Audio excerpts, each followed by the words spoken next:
المرتبة الثانية الإيمان وهو بضع وسبعون شعبة. The second rank, Iman.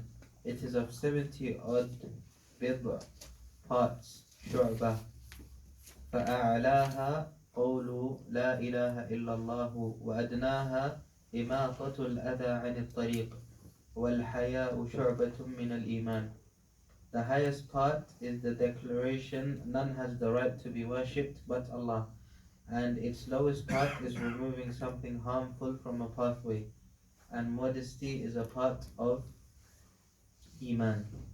وأركانه ستة أن تؤمن بالله وملائكته وكتبه ورسله واليوم الآخر وتؤمن بالقدر خيره وشره. Its pillars are six: to have Iman in Allah, His angels, His books, His messengers, the last day, and to have Iman in Qadr, its good and bad. والدليل على هذه الأركان الستة قوله تعالى: ليس البر أن تولوا وجوهكم قبل المشرق والمغرب ولكن البر من آمن بالله واليوم الآخر والملائكة والكتاب والنبيين. The proof for these six pillars in His Ta'ala saying, it is not bir, piety, righteousness, and each and every act of obedience to Allah, that you turn your faces towards the east and or west in prayers. But bir is the quality of the one who believes in Allah, the last day, the angels, the books, the prophets. وَدَلِيلُ الْقَدَرِ قَوْلُهُ تَعَالَى إِنَّا كُلَّ شَيْءٍ خَلَقْنَاهُ بِقَدَرٍ. The proof for Qadr is His Ta'ala saying, verily we have created all things with Qadr. Al-Martaba. After finishing the first level of Islam, which itself is Islam, and which has 5 pillars, which are all connected to the actions of a servant, then the author rahimahullah ta'ala went on to mention this second level of Islam, which is Iman. And he said that Iman has 6 pillars. Iman has 2 meanings. Islamically has 2 meanings. Number 1, a general meaning, which is the religion that Muhammad sallallahu alaihi wasallam was sent with. At times this is referred to as Iman. It's a general meaning. And its essence is, what does it boil down to? It boils down to have sure affirmation, at-tasdiqul jazim, sure affirmation, sure belief, inwardly and outwardly, of Allah, worshipping Him through the rules sent down onto Muhammad sallallahu alaihi wasallam out of mushahada and muraqabah. This is the general meaning of Islam, of Iman, the general meaning of Iman. As for the specific meaning of Iman, and this is what we're discussing here, which is the inner belief. The inner belief. And this is the intended meaning. The inner belief is the intended meaning when Iman is mentioned with Islam and Ihsan. So if they are mentioned together, Iman, Islam, Ihsan, each of them has a specific meaning. And if they are mentioned one, then it can mean all of them. It takes the general meaning. Clear? Next point, the author mentions, rahimahullah, Iman has 70 odd branches. It has many branches. The highest being the statement La ilaha illallah, and its lowest being removing something harmful from the pathway. And al-haya is part of Iman, is a branch of Iman, and al-haya was translated here as modesty. Sometimes it's translated as a form of shyness. And you'll never find a perfect word to translate. Translations are approximations. You'll never find a perfect word to translate.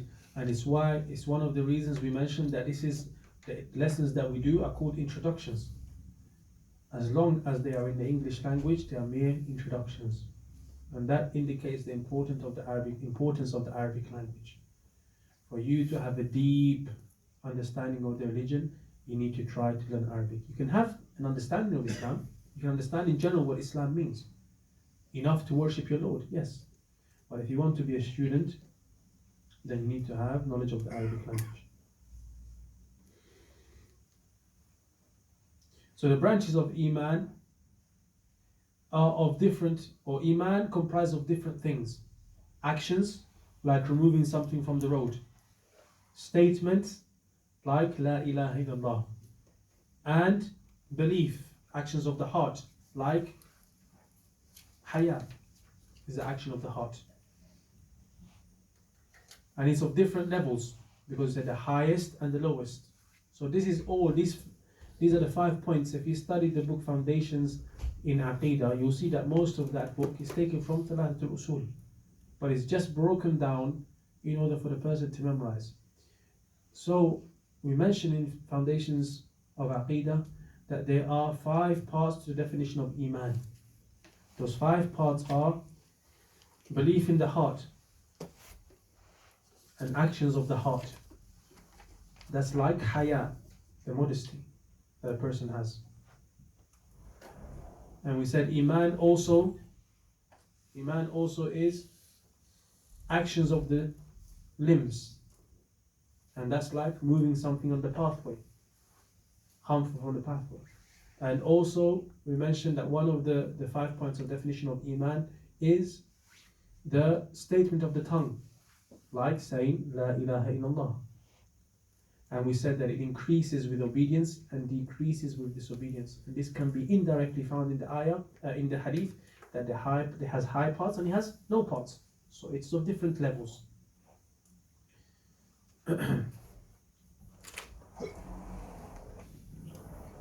The author then went on to mention 2 ayat for the 6 pillars of Iman. And the clearest evidence will be mentioned at the end of this section.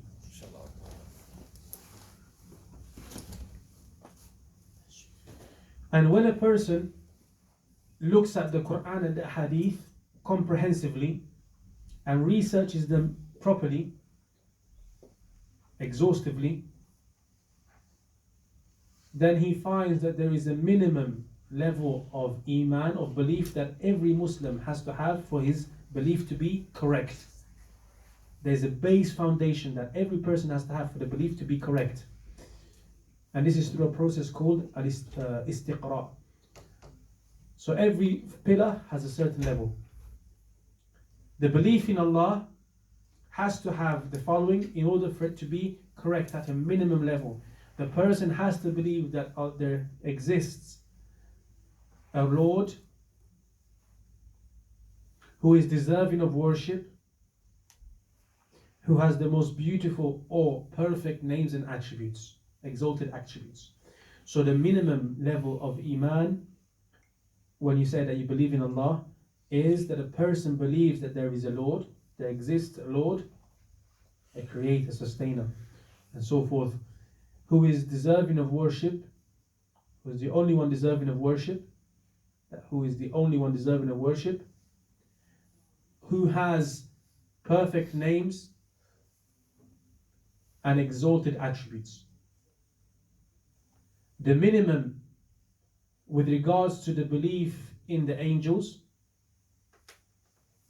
is that a person believes that they are a creation of Allah, and that from them, from the angels, is he who comes with the revelation to the prophets. The minimum level is that a person believes that there are angels which are a creation of Allah, and from the jobs of the angels is he believes at least that one of the angels carries the revelation to the prophets. With regards to the books, then the person has to have the belief that Allah sent down whatsoever He wished, or whomsoever He wished from the prophets, books, and that these books are His speech.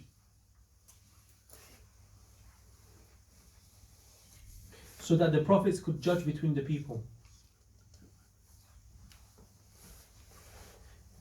and that all previous books are abrogated. That all previous books are abrogated. Abrogated means they are no longer valid to be followed. After the coming of the Prophet ﷺ, the rules and regulations of those before us no longer applied for them, and they had to follow the Prophet ﷺ.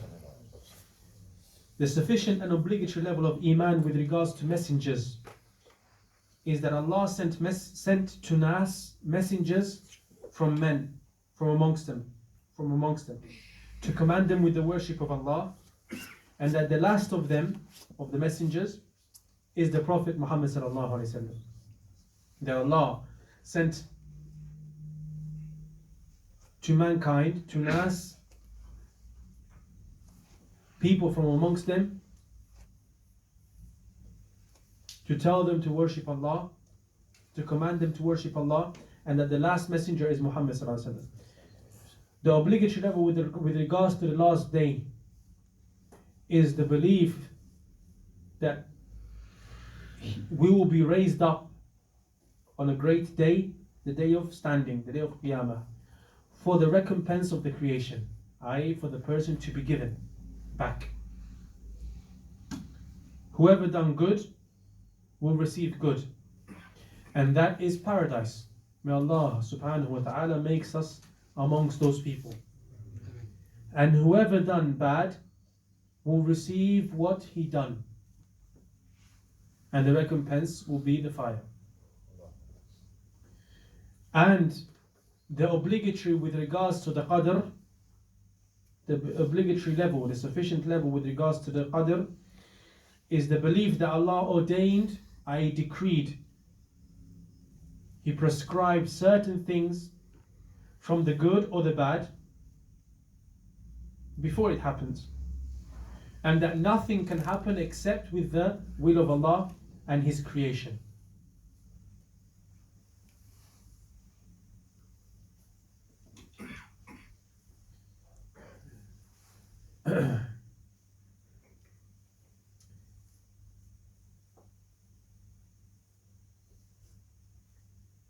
So these aforementioned points are the minimum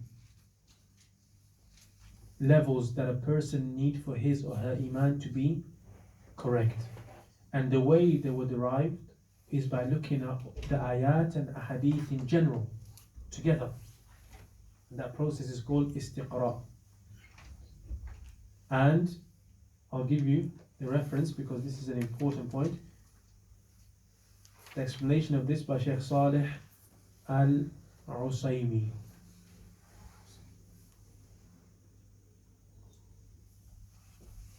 So these are issues, those small sentences are points that a person, the servant, cannot be ignorant about. And then after that, after these levels, there are some things with regards to Iman in each of the pillars that are obligatory, as long as the evidence reaches that person. So we said with regards to the angels, it is a must that a person has to know that there is something called angels, which are the creation of Allah. And they have different jobs. One of them is the one that came to the Prophet and sent him the revelation.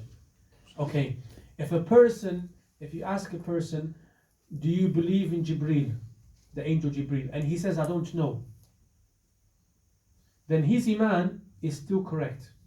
But as soon as you explain to him the ayat and ahadith, or especially the ayat which mention Jibreel, then he has to believe in Jibreel, because he's part of the Quran. If after that he says, no, I still don't believe it, then it's a big problem. The difference clear? So the foundation sentence that we mentioned, the Sheikh says, those foundational points are a must. But if anything other than them, for example, the name of Jibreel, is a must when the evidence comes, is a must when the extra evidence comes. And then there is extra knowledge beyond that. So we said there's the foundational knowledge, which is a must, as a starting point for someone to even be a Muslim. With regards to the angel, we said is that the person believes that there are angels that Allah created, and they have jobs. One of them is to send the revelation, to send down the revelation from Allah. Then there is the wajib, which is not the starting point, that is a must for the sihha of the Iman, but it's wajib when the person has the evidence come to them. Then after that are extra points which are not wajib. They're extra, but they're good. Details that a person may or may not know. Things that scholars may differ about. And the thing that the author, that the Sheikh mentions, the one that I referenced to you, is will Jibreel alayhi salam die or not? This is a point that most of us, I don't think we have a sure knowledge about that. Do you? You have not sure knowledge? Okay, good. We will discuss it at the end of the lesson if you have time.